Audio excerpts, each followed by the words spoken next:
So, Indrila, this is a real pleasure. I'm getting a student of mine after so many years. Today, she is an erudite scholar of international Happy compared to repute, you, ma'am. and that too a Hardy scholar. So I am so privileged, Dr. Oindrila Ghosh. Let me address you the way you deserve to be addressed. Thank you so much, ma'am.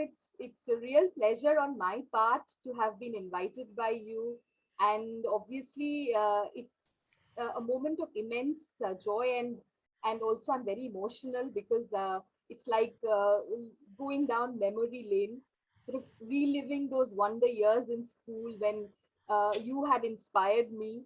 My love for the humanities, which was in our time still sort of looked down upon. Oh, why not going into the science stream if you've done well, but you always encouraged and your fascinating history classes and social sciences and then humanities and the amount of encouragement that me and I think many of us received from you and still receive.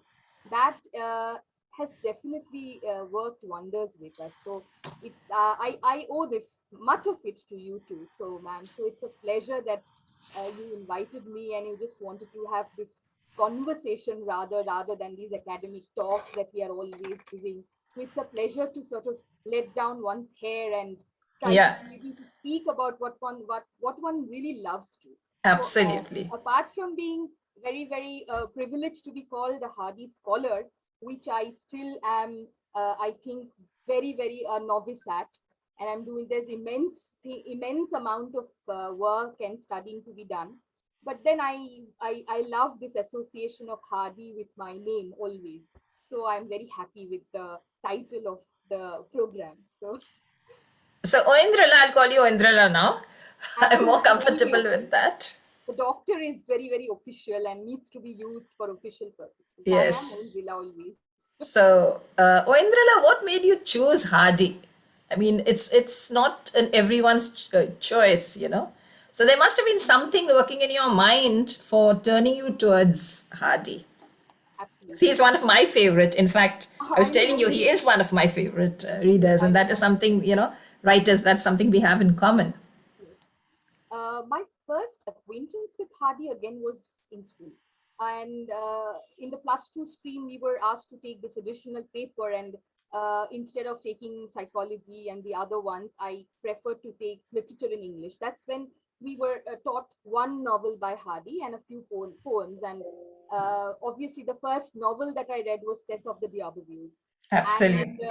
obviously, an abridged version and obviously taught in a very uncomplicated I use this word for the choice of a better one perhaps, but yet the very first acquaintance with Hardy was absolutely so powerful. It was something that we had never read, like we had done Dickens, obviously a Victorian writer again, and for the first time this was a man who was talking about the sexual iniquities of 19th century England. We have looked at poverty, we had looked at all these social evils and the need for reform, but this is a man who's talking about this inequality between men and women and how that is being sort of still at a stage of where these scientific ideas about the inferiority of women and all these things are also happening. But again, the way that we could relate with what was happening to Tess in 19th century England was something that we could relate even in 20th, because my school was still in a sort of the 20th century. So we had not moved into the 21st century yet. So late True. 19th century, we could still relate to the problems of rural India, where many such women who would face these ills of sort of seduction and unwed motherhood and the social stigma and the kind of harassment they would suffer because of that, and how the empathy that a male novelist was offering to these situations and to these women probably was the first very naive attraction that I had, that somebody is is delving into the depths of the female psyche, being a man and chronologically a Victorian. So, and later on, obviously, when I went into my college years, when we were doing more texts by Hardy, and apart from what was being taught, I was so interested. I was reading up all his other novels and poems, and everywhere this idea, something that was very close to my interest and my love for nature, specifically for the animal world, the non-human animal, and the minutest attention that Hardy has towards creatures, towards insects, towards birds, towards the changes in nature. That is something that immediately endeared Hardy's work to me. And it's much later because it's a little difficult to process that very unadulterated kind of admiration that I began with, because a lot of criticism and critical functioning and reading of Hardy has gone in between. But I'm True. trying to sort of recollect what really took me, sort of pulled me towards him. Yes, yes, Primarily, it is a sense of liking that we think draws us to an author. And later, absolutely. when we start critically looking at things through the lens of all these theories and all these jargons, then it becomes a little complicated. I think this idea that somebody could empathetically, again, the word that Hardy uses so often in his work, in his this idea of loving kindness, this idea of empathy, which sort of everybody is enveloped in this idea of loving kindness, from the True. minute creature to the blackish sheep among human beings, human characters. Absolutely. We don't find many characters who have not received Hardy's loving kindness. So again, something to learn, this ability to forgive. So I think these are some of the initial issues or things in Hardy's work which sort of Drew you attracted to me to him. read more of Hardy actually. And then, what is so fascinating that for your doctoral thesis, you actually took up the treatment of motherhood in the shorter fiction of Thomas Hardy. So, what was the trigger for that? Like, why motherhood? I mean, there's so many other themes in Hardy's novels.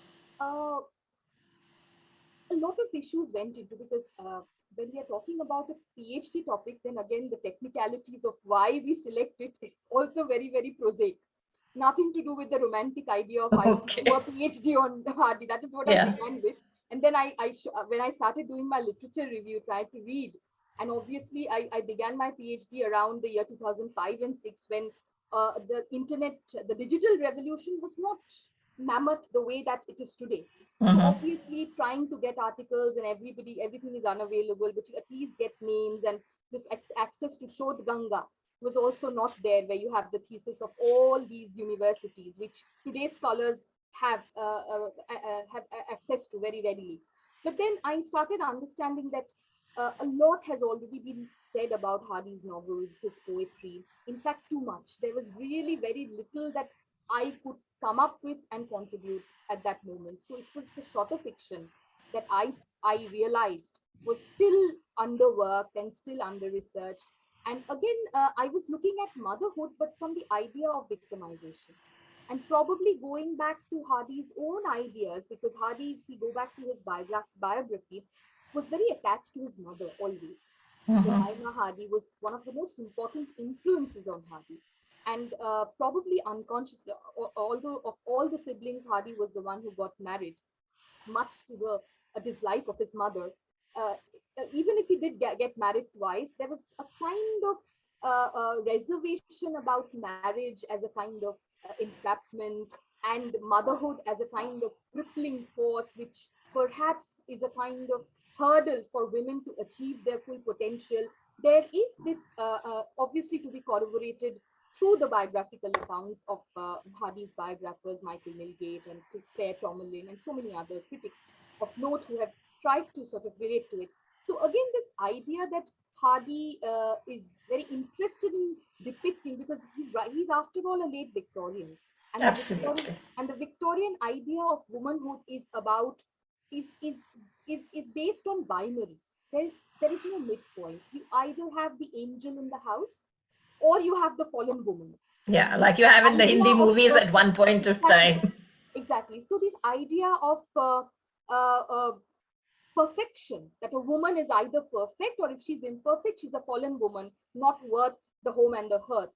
So this idea that Hardy's heroines tried to sort of, I feel Hardy projected is this idea of this, that is also the title of my thesis actually, less than perfect women, less than Wonderful. less than perfect, Wonderful. less Wonderful. than perfect mothers and perfect victims.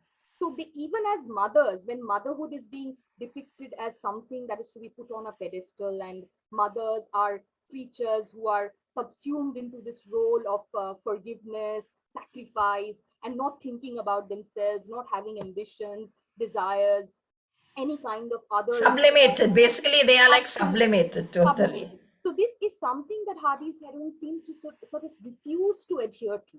So and that is why I felt that he is more interested in depicting women as less than perfect and still as very, very attractive and interesting women. So the interest element from his characters does not go away if they do not fall into the category of perfect mothers. So this idea of how motherhood sometimes is an entrapment for his heroines. And also, we must remember that certain comments and certain views that Hardy has expressed throughout his lifetime. I would want to quote one very interesting comment, which is from the fifth volume of his letters, edited by Milgate and Purdy. And it says, if I were a woman, this is around 1920 when he said this, an old man of 80 years, because he passed away at the age of 88. If I were a woman, I should think twice before entering into matrimony in these days of emancipation when everything is open to the sexes. Close quote. So obviously, women's enfranchisement has happened. The Right. entire The suffragette movement battle is in for, full yes. swing then. So Yes. this is something that he uttered at the news, the occasion of the birth of a baby boy to his wife's married sister. So he is wondering that why are women still choosing motherhood and becoming wives And when as an end in itself, that's it. In motherhood, all of us, we will go through it, but not as an absolutely. end in And also, itself. we must remember that Hardy was childless from both his marriages. So, again, Okay. for a man, this idea that motherhood is not the only thing that makes a woman fulfilled or perfect is perhaps also there in his sort of uh, in his views very important that comes across. So again, that is why I've tried to look at some of the short stories. I don't want to go into the short stories because I'm No, sure no, most of the audience no. has read, but maybe after this talk they could dive into No, no, no. interesting. So now what I want to go into is something very, very different. Your feeling when you got your first international grant, the Charles Wallace India Trust UK Short Research Grant. I mean, what was your feeling? Like, coming from Kolkata, coming from GD Birla. I mean, I'm sure you'd never ever imagined that you would ever be the recipient of such a prestigious grant. So I just want you to, go back to that feeling, relive that feeling, and share it with my audience. Yes, the first one was obviously I got it twice. So one Yeah. was in 2009 and the next was in 2019. Obviously, the first is always special, and first was something that I received when I was much younger. I was just doing my PhD. It was around 2008, just 2.5 years into my PhD, and the main idea was triggered by this fear that I would not have resources to sort of work upon for my thesis, because I was doing work on a canonical British writer, and the resources here were very limited. The British Council was also the essays and the books that were required. A lot of it was there at the British Council, but then again, a lot of it was not there. And even at the National Library, it would take years for those books to come. And especially, most of my work would be dependent on journalistic research, which was still not available in India and would not be for the next 3 4 years by the time my PhD was supposed to be long over. So that was one time when obviously I was looking for ways to sort of try to access libraries in the UK. And that is when I realized that it would not be possible to access libraries sitting in India. I would have to move out and probably go and do a kind of a sort of resource hunting. And then sort of, because I was a member of the British Council, I heard of the Charles Wallace India Trust UK funding, which would, but it was also like it was offered mostly then at that time to postdoctoral researchers. But I know the very, very benevolent secretary, Mr. Richard Alford, who's retired and has been replaced by an equally wonderful secretary, who encouraged me to write this proposal, despite the fact that I was very early in my PhD, and this was probably mostly for postdoctoral research that they would grant these. So, and very, very fascinatingly, I became very successful in that, and I was offered this grant. And it was interesting that that was the first time that I was traveling alone. I was taking my first flight for the first time ever in my life without my family. And I was not traveling within India. The first flight alone was out of the country. So it was an experience, not the research alone, but landing in London, finding my way quite far away.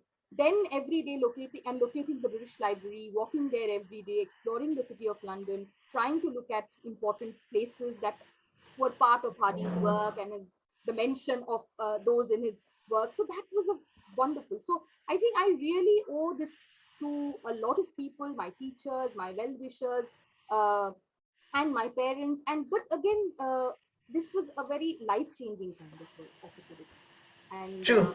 it made me very confident for the first time in life that I was able to navigate uh, Alone in a new country. alone, absolutely, without help, and it was not possible to fall up so easily. 2008, Right. falling up so easy, it was not so easy. Like you had to, at the end of the day, or maybe after 2 days, you call up home, or if you have relatives, you could ask for guidance. So it was a life changing kind of an event.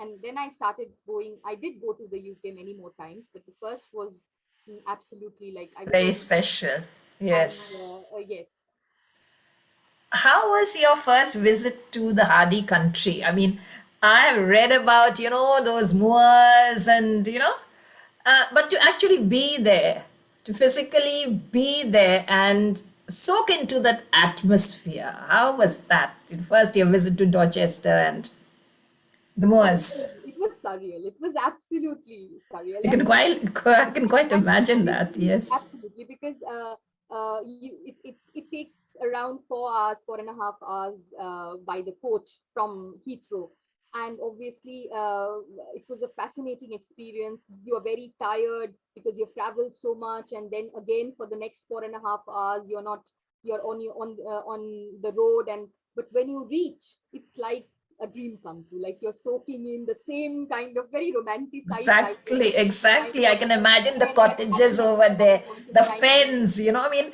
it's all coming back to me as I'm sort of talking to you about, Tess. Amazing. And then you are shown around and you discover these places where Hardy has cycled, places where he was a regular visitor, churches, friends, circles, and the Exactly. mention of these. Because And the people all go to, Stratford and Avon. It's all like Shakespeare, Shakespeare. But then, especially for a hardy aficionado like me, I mean, I am soaking in every word that you're saying. It's fascinating. amazing, the Mumbury links, and then you have every place that we associate with Hardy, and his the place where his heart is buried in Stinsford Church, and Kingston Morwood, where I happened to stay during one of the it's a college, which again is a setting for many of his novels and works. So Hmm. again, living in those quarters, and obviously the wonderful network of Hardy scholars and friends that I've made right from my first visit, amazing human beings. And I owe this to Hardy. If I was not a Hardy fan, I would never have met such wonderful human beings in True. my life. And that is what makes Hardy such a living and breathing reality, which has become part of me. It's not just about academics. So it's not like Stepping into that world, so to absolutely, say. and these people, the way that we there are exchanges of ideas and very very critical, in depth uh, uh, resources and knowledge that I have gained from them. So that's lovely. And going back to those places and being shown around the very very minute details of Hardy country, and that's amazing. That's the 14 visit, the 16 visit, and the 19 visit.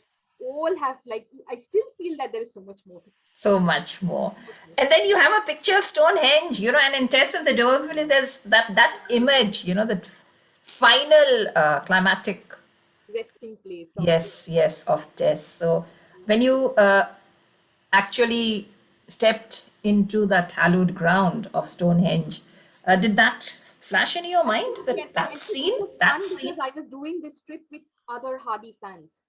So it was not alone. So obviously we all were so excited and we were trying to locate which is that stone where Hadi imagined how Tess would have laid down to rest Yes, final after resting a place. long Yes. journey with Angel Claire, and it was a very windy day, and we withstood that wind, because obviously the windiness, the chill was double for me, because obviously I am not acclimatized to that weather. But Right. I braved it all. There was so much to see. There was so many photographs to be taken and to remember and soak in the entire ambience. It was absolutely wonderful, the journey, and we Fascinating. also went to see Fascinating. Canterbury Cathedral from there, and looked at other places associated with Hardy's short stories too in that trip. It was amazing. But Stonehenge is a very, very memorable place. Uh, Absolutely. Okay, now we'll just shift focus a little bit. I was telling you that I'm now a speaker, Arfin Khan certified speaker and coach. And my mastermind I'm starting is Expression Mastermind, okay? Which is all about people coming out with their feelings, the feelings which they have been suppressing in their heart for whatever reason. They can be social factors, economic factors, patriarchal factors, men and women. So, how important as a writer do you feel is emoting our feelings? How important it is to live a fulfilling life,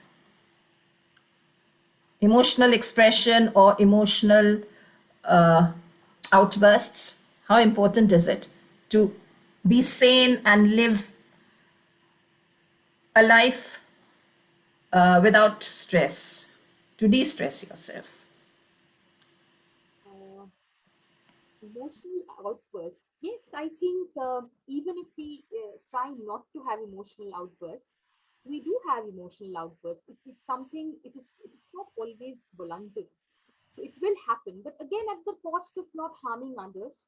Emotional outbursts, or rather emotional expression, I think, is very important, because we must understand we are living in such a world where, be it good, be it bad, I cannot say very bad because I'm connecting with you through social media, through these paraphernalias of social media. Absolutely. That's the way Yes, we've become again, a because we are global, living say local.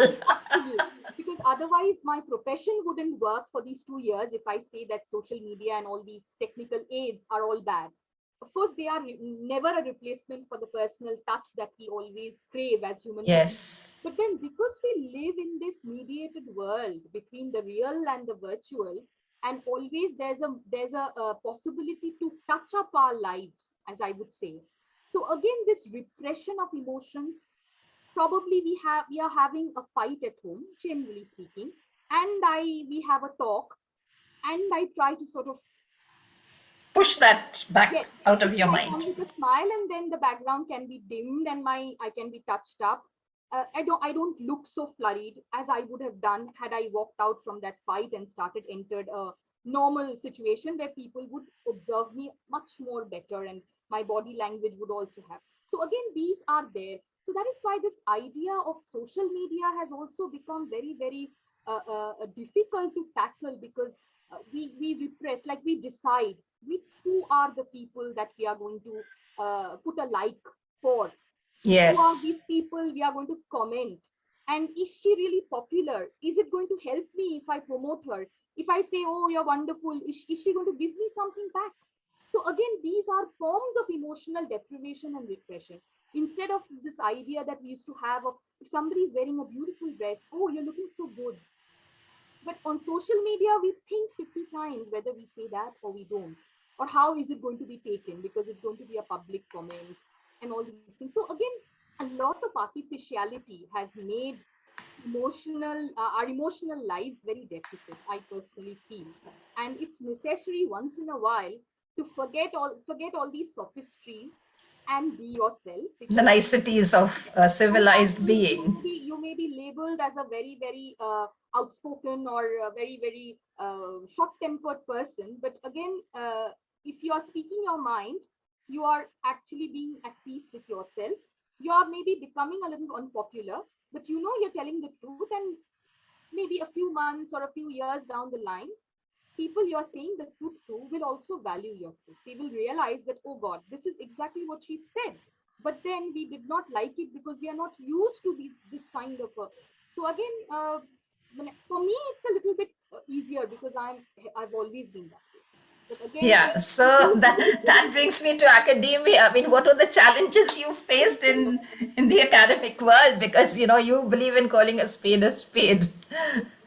uh, I began very early, ma'am, actually, right after my master's. Like even before my master's, I cleared my net exam. I was ready for being a lecturer and a researcher both. So I hardly had time to even think how to change from one shoe to the other, as it were. And obviously, I joined the college where my first batch of students were hardly 1.5 to 2 years younger to me. So it was the best experience that I had was from the other side of the table, always. They were the ones who've always encouraged, have sort of all the nervousness that I had, whatever difficulties I may have had initially as a teacher, all that was tackled by my students. So I'm immensely indebted to every set of students that I've taught over 3 institutions now. But the problems were always there from your equals, from people who were uh, much older to you, but were meant to be equals. So the difficult relations. Patronizing. They still have that patronizing air, how this young girl, how dare she come into our domain and, Yeah, actually, a young flaunt her again, knowledge. it's part of all fields of work, ma'am. You yourself Yes. have taught for so many years. You have had numerous kinds of experiences, good and bad. So I think that's part of it. So this domineering, sometimes bullying, and there have been wonderful people who have been extremely protective, who still are very protective, and who encouraged you and always said that you are meant for better things, you're meant for better places. So I never believed that what I was doing was bad or the place was not good. But this idea that if you are finding restrictions in a place, if people are not letting you be what you deserve to be, or your sort of realize your full potential, then there is always a chance to find another platform. So that is how things have worked. But I have also made wonderful, like people say that colleagues are never friends, but then that's not true. I have made wonderful friends, very few, but very good friends who have always held my back and who have always encouraged and always sort of made me sort of not be complacent about anything. Like the journey should go on. So life in academia was is bittersweet, but the sweetness comes from the teaching part of it. Yeah. And this is something, fascinating, which I see in your bio, is that your current research and interests are centered on Bollywood adaptations of Hardy's works, and in establishing possible connections with India. Through his unpublished letters. Okay, so tell us something about that. I mean, that sounds Uh, fascinating. that was, let me speak about the second one first, about these letters. Uh, During one of my visits to the Hardy conference, which happens once in 2 years, uh, Mm-hmm. the 16 conference that I went to as a speaker, as a call for paper speaker, Mm-hmm. where I every time that I visited Dorchester, I would have a look at the Hardy archives, the works, the papers, and the letters of Hardy. And I'm very grateful to the honorary curator of the collection, Miss Helen Gibson, who directed me to this idea that there were so many unpublished letters, more than 5,000 unpublished letters preserved by the Hardy archives in the Dorset County Museum, where she was directing my attention to a few letters which probably could have, she probably guessed from the surnames that they could belong to Asians or Indians. That is the Okay. first time that I was trying to, it came as a kind of eye opener that, oh, obviously the penny post had been introduced and letter writing had become important early 20th Yes. century, and Hardy was a living legend, and the syllabi of all universities in India would have Hardy in their curriculum. So what is this network? Who are the people who were writing to him? Were the Mm-hmm. letters reaching Hardy? Was he reading them? Was he answering? That was the first interest which made me delve into the letters. But I had to wait 3 more years to get hold of a grant to be able to go and stay there for a longer period of time in 2019, the second Charles Wallace Grant, very kind of them to give me that, so that I could go and stay in Dorchester for a longer period of time and could look at all the letters physically, looking at every letter and finding more of the correspondence. So I found around 6 or 7 of them, and some of them were Asian, not Indian. So I have published all these findings in several of the reputed Hardy journals, including a very recent one where I found a few letter writers of Hardy from Japan. And they have published my findings in the Thomas Hardy Society of Japan bulletin very recently. So very fascinating they were, trying to see, like, obviously the results of, they are like fan mails, writing to a favorite movie star or meeting a movie star and taking a selfie that youngsters would do today. Yeah, I get it. Were Yes, writing to yes. Hardy. They were asking that we are in England, we have come here for study, research, or whatever activities. Please, could we visit you? Could Oh, please, these are Indians who are studying in England at that point of time. yes, no, no, Asians. There was Asians. one Okay. Indian lady I found, but I did not yet locate the thesis that she had, the master's thesis that she had written on Hardy, and she wants to send this thesis to Hardy to have a look at the thesis before she submits. So Okay. apparently, and she says that she studies at the University of London. It's around 1922. And I did not get any further information from her. I've not been able to locate that thesis, whether it is there. Probably in Okay. some other visit, I'll try to have a look at it. I'll try to see if it can be located. But very interesting findings. A school teacher from Guntur district who's writing a series of letters, and Hardy is patiently replying to him, and people sending autograph books, which Hardy signs and returns.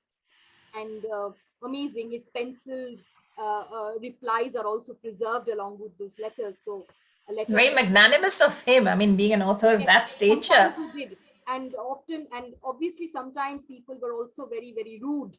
And obviously, nobody likes to answer to rude fans. So those were also Yes. there. But then this idea of a great author taking out time and asking his aides to at least send replies, I found it very, very interesting. Responding to their Yes. queries. Not very amazing truths about uh, uh, uh, that would change our reading of Hardy's works are there in the Right. letters, but they are very interesting finds from a post-colonial aspect. And which are some of the uh, literature of Hardy which has been adapted in Hindi films? One or two, if you can name them. It was also a subject of one of my talks, and one, in fact, a very latest talk which I delivered at obviously online for the Hardy Society. Uh, Okay.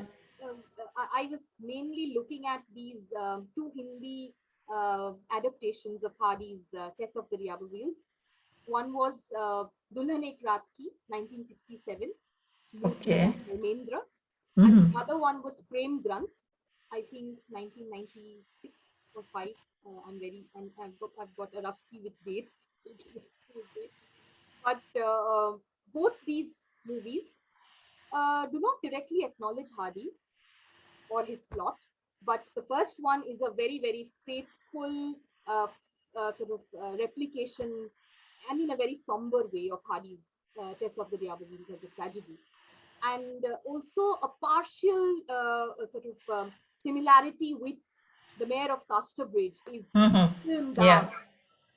Dark, the popular movie by Yash Chopra. Okay. Okay. Yes, I remember I've seen that. Some Yes. sections of it, not all would Uh-huh. perhaps agree with it, but again, it is the screenplay writers of the 1970s who took all the claim to the originality of the plot. But again, obviously, it goes back to this idea of a man trying to shrug his past and recreate himself in a different place, and where all his past comes to Haunting. haunt him and to undo whatever he's achieved. Yes, comes back to The haunt him. basic premise is very, very Hardy-esque from the Mayor of Casterbridge.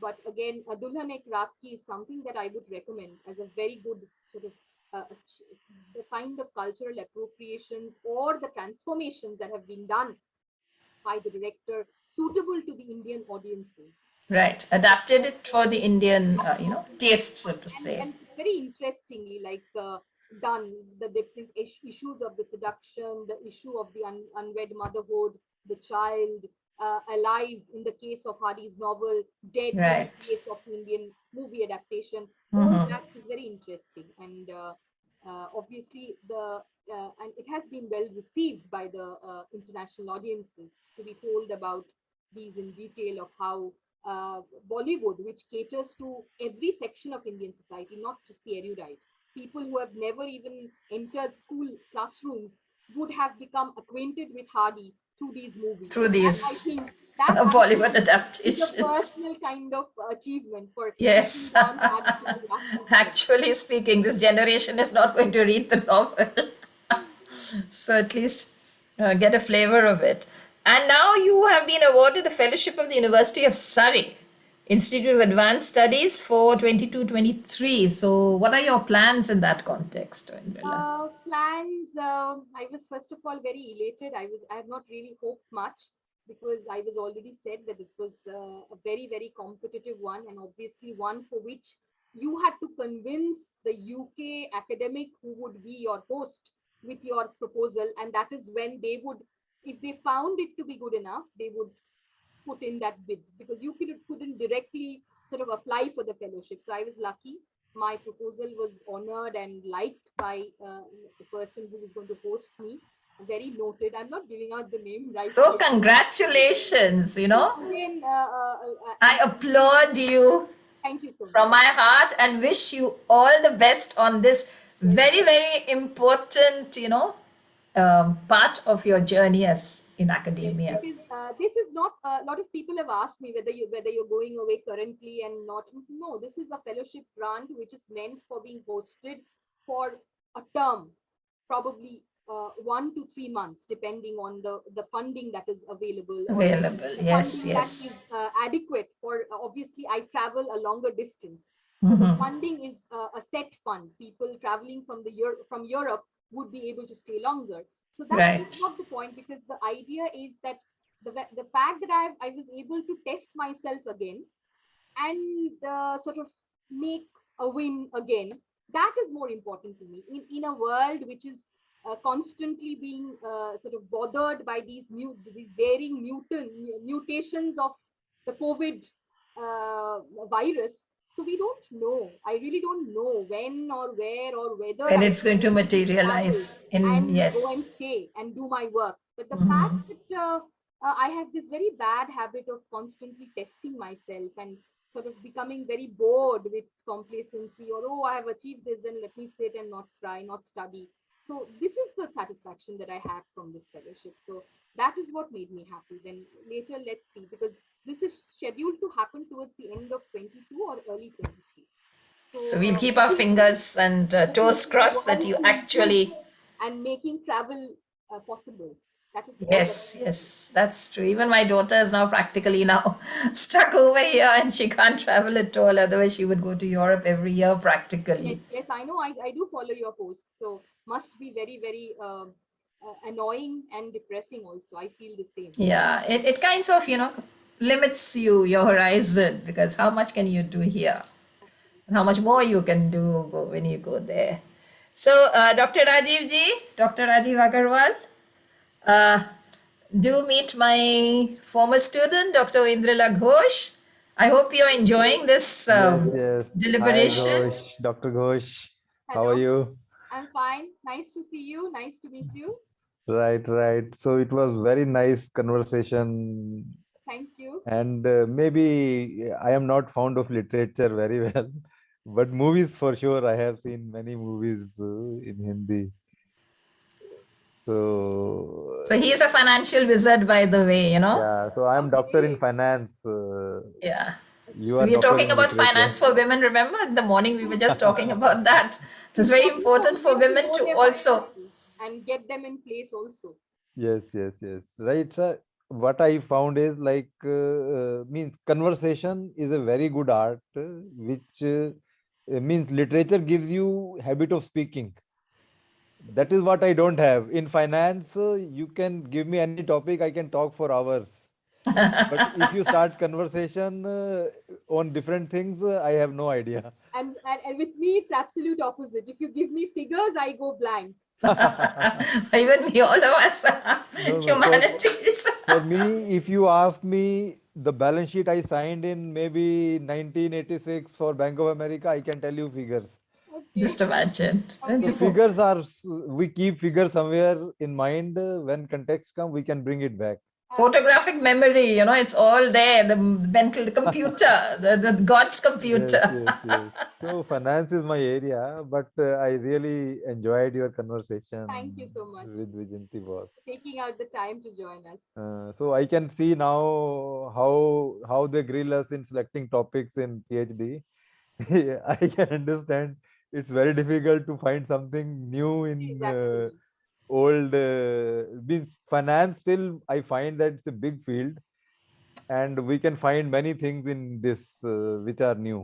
Hmm. But in literature, and also in literature, only one author. One author. You have to So a find lot something of work unique. actually is being done on Hardy from very Uh, different dimensions, but right.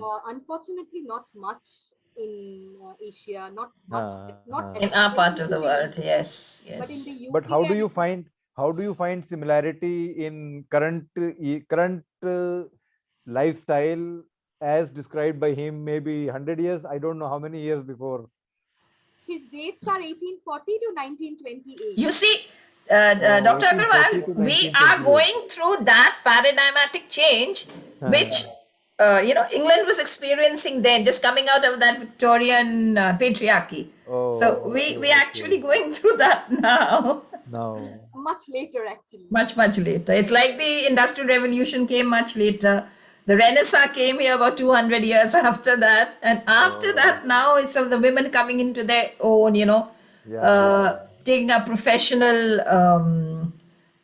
Positions. occupations. Yes, especially Mm-hmm. corporate, rising to the Yes, yes, top. yes, yes. We have one of our students, Indrila, I don't know if you know her, Anjana Hariharan. Um, Maybe she was senior to you. In fact, I had her also for an interview. So she is IBM Asia Pacific head today. oh, Wow, wonderful. wow. Great. Yes. And all on the entire merit. So she's actually broken the glass I'm an ceiling. illustrious alumni. No, Everyone no. seems to be doing so well. Everyone that I am connected to through Facebook, everybody is doing very well. Like we are a proud GDB. Yes, our school especially, we've got girls all over the world, and Yeah, that is my pool of resource. I don't have to go beyond that. I just need to pick up a phone and ask, like Priyanka Ghosh, Yes, and then her sister Payal Ghosh. This time she got the Filmfare Award okay. wow. for the best production designer for that Harshad Mehta story, Scam 1992. Abhishek Bachchan, I think. Okay, okay. Scam 1992. It was the night OTT version. So, Wow. she's next on the list. I've told her I want to ask you what was your feeling holding the black lady Black in your lady. hand, because we grew up with that. When I was growing up in the 60s, the film, my uncle was a film buff. My Meju Mama, he was a Oh, film buff. So that is where, here all these film magazines, the big newspapers they had, screen this and that. And the Illustrated Weekly, the Shan Mukunda Hall, where they would have the Filmfare award ceremony. So that black lady was something very mystical and enigmatic. And so she sent me a picture, on Facebook, holding the black from lady in her hand. I said, so I have Vijanti. to speak to you. Vijanti, I will give you one example. Maybe I don't know this Harshad Mehta story. Yeah. नहीं ये तो In, आपको जानना चाहिए because आप तो financial world से है. that's what I'm saying. So this movie, 1992, it was the biggest scam. It's called I know very Scam well. 1992. I know, Scam I know, 1992. I It's on know. this I have OTT. lived this. I have lived Yes, this yes, scam. I yes, have lived this scam. I yes. was तो in very much ये into वो share जो market. Netflix है ना, Netflix में हाँ. या Yeah, OTT yeah. उस I have हाँ. seen that series also in Netflix. Yes, Scam I'm 1992. So saying, what is the outcome of that?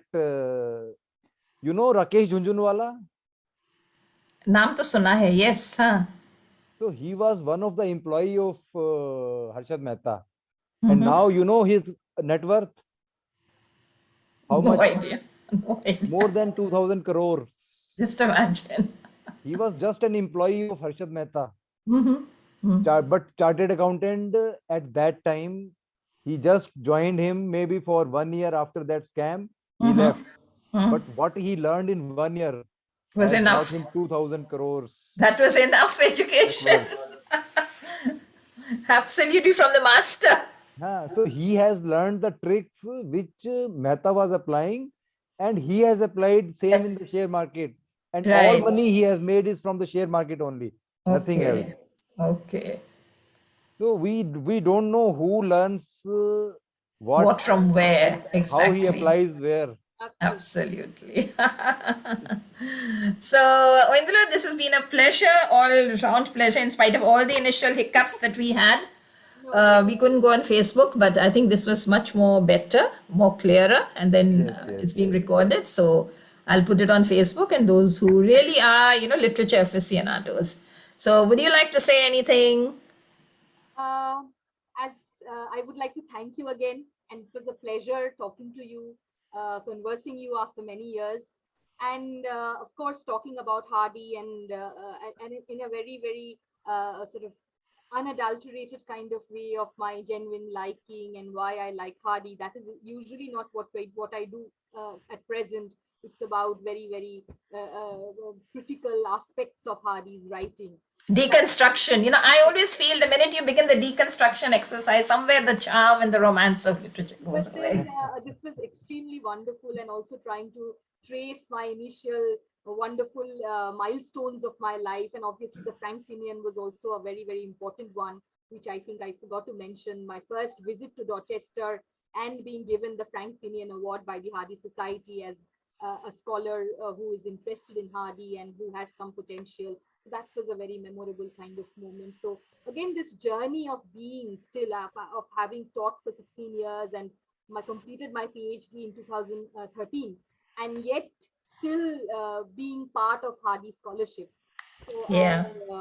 I think that defines me to some extent also. And I'm trying to get in place the Thomas Hardy Society of India very soon, Oh, hopefully. wow. And Awesome. hoping that a lot of people who are still interested in Hardy as a writer would also try to join this platform, and we can have some fruitful work from this part of the world to contribute to the larger discourse of Hardy studies that is very, very live and lifeful, as it were, in the world. So thank you so much, ma'am. It's been a pleasure. Thank you so much, sir, for joining us Sir, and thanks. giving us a kind of audience to speak to. Wonderful. And as associate professor and grooming the young minds, that must be an awesome sense of elation. The new generation, I'm sure those you are sort of weaning away from other media into appreciation of good literature. I think so, because again, it's very difficult to get students nowadays to read unconditionally, the way that we were never told to read things and we loved reading. So, here at least some sections of the people you groom have that kind of inclination to ask you, like, what is it that I should read? So, even that is a kind of It's a huge thing. it's a Yes, thrive yes. now. And I must say, it's even a 10%. That's enough. I think 10 people groomed to become what you believe is going to make their lives much more wonderful than the generation that they have seen.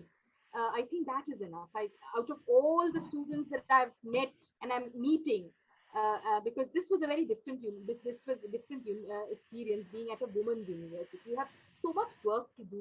You have so much to give to these girls, because every part all these girls are not coming from very affluent families. Yes. Many of So them are they're actually being brought up in that patriarchal paradigm. absolutely, and a lot of issues involved with them choosing the women's university. It's not just because they don't have the cutoff for the No, no, no, no, no, no. Yes, because the their studies the social might be factors, cross social, factors. cultural, religious factors, they But all then come into the play. amount of love and interest that some of them show, they may not be very good at it, but the amount of interest that they show and the amount of respect that some of them show is something humbling. you sometimes believe, start wondering, do you really deserve it? But they do also make you very proud through the way that they have learned to study and learn to carry themselves and to learn to empower themselves, and also to put off that major event in a woman's life for some years so that they are able to achieve their dreams. So that is, I think, enough recompense for all the troubles and all the difficulties otherwise that you have to navigate through in, obviously, teaching and being at a mufassil setting is very different from having Absolutely. begun my life, my career in the urban setting. So usually it's the other way around for people. For me, it's the reverse. It's Like gone to the left roots. Now my you've half gone an to the hour roots. journey. I left my the comfort of the half an hour journey for 2 hours, Yes. 3 hours of journey to the hinterland. But I think I've enjoyed every bit of everything because, and Yes. Ultimately, it's your satisfaction. the satisfaction you get and the spirit, your spirit. As long as your spirit is And I think euphoric with the that work you're is doing, that is it. everywhere. What keeps me going, despite the ups and downs and the things and the choices that you don't have in your hands, it's ultimately the students who are still now very, very. They are vessels which can be filled with poison, which are they are vessels which can be filled with with nectar and heavenly Goodness of sweetness. Yes. life. So what the individual is doing with those vulnerable and impressionable minds, I think that is what makes teaching a profession or Absolutely. teaching a vocation.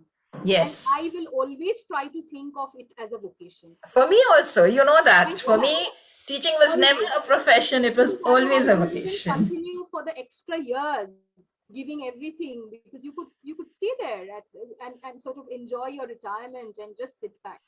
Because and very few people, I'm sure you know it better than me, very few people are there who do treat it as a vocation. There are some, but very few.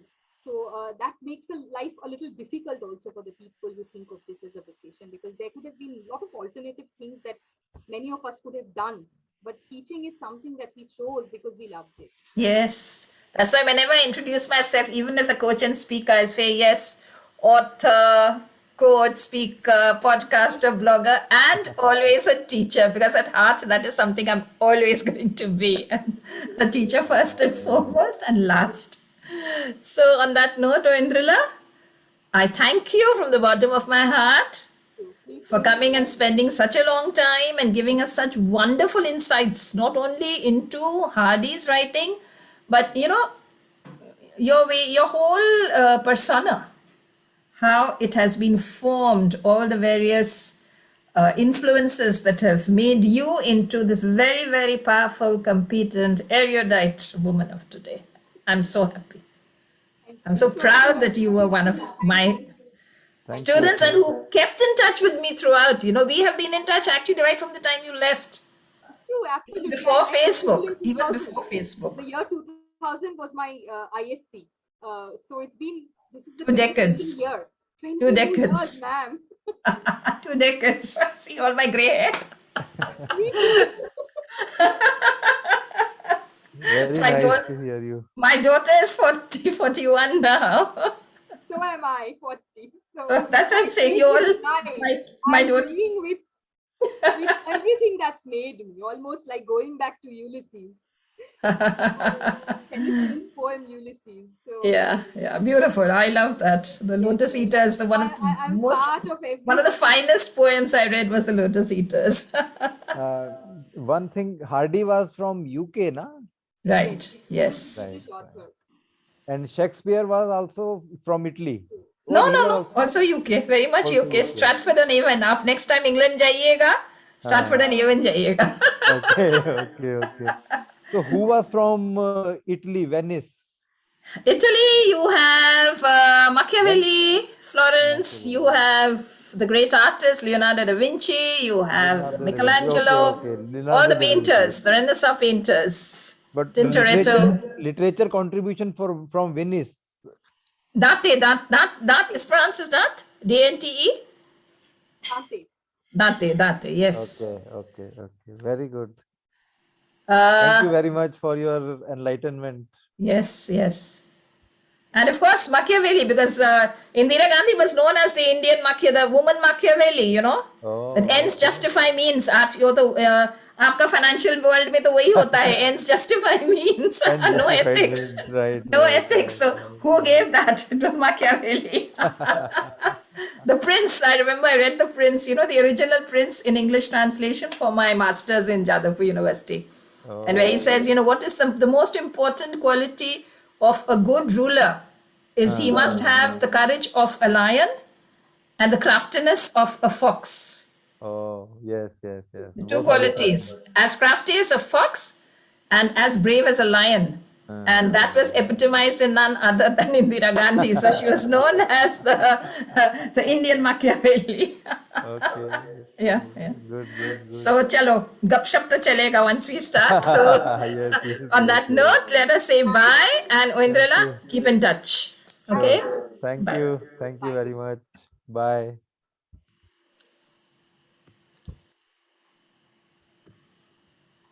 Thank you.